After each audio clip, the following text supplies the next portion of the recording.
একটি অবাধ, সুষ্ঠু, নিরপেক্ষ ও সুন্দর নির্বাচন করতে নির্বাচন কমিশন প্রতিজ্ঞাবদ্ধ জানিয়েছেন প্রধান নির্বাচন কমিশনার এএমএম নাসির উদ্দিন। এবার আর দিনের ভোট রাতে হওয়ার কোনো সুযোগ নেই।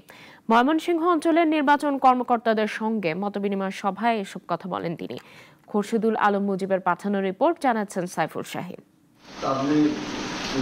ভোটার তালিকা হালনাগাদ ও ত্রয়োদশ জাতীয় সংসদ নির্বাচন উপলক্ষে ময়মনসিংহ সিটি কর্পোরেশনের সভাকক্ষে ময়মনসিংহ অঞ্চলের নির্বাচন কর্মকর্তাদের সঙ্গে মতবিনিময় করেন প্রধান নির্বাচন কমিশনার এএমএম নাসির উদ্দিন।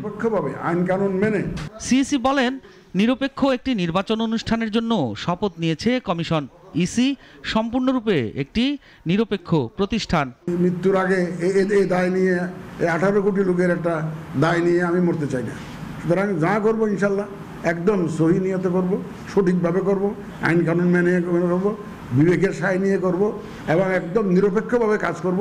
সে নিয়ে কাজ করে যাচ্ছি, কাজ করে যাব ইনশাল্লাহ। সিইসি বলেন, কোনো রাজনৈতিক বিতর্কে জড়াবে না নির্বাচন কমিশন। যে কোনো সিদ্ধান্ত কমিশনের সকল সদস্য মিলে নেবে। কমিশনের 5 জনের কমিশন, 5 জন একমত না হলে আমরা কোনো সিদ্ধান্ত নেই না। এটাই। সুতরাং আপনি চিন্তা করতে পারেন যে কেউ দিনের ভোট রাতে চায় না, আমাদের কমিশনারদের মধ্যে কেউ চায় না, সবাই সম্পূর্ণ বিরুদ্ধে এটার। সুতরাং আমার তো অ্যাডভান্টেজটা আছে। সিইসি বলেন, ঢাকার দক্ষিণ সিটি মেয়র ইশরাক হোসেনকে শপথ করানোর দায়িত্ব স্থানীয় সরকার মন্ত্রণালয়ের। এ বিষয়ে নির্বাচন কমিশনের কিছু করার নেই। তারা এই নির্বাচনটা।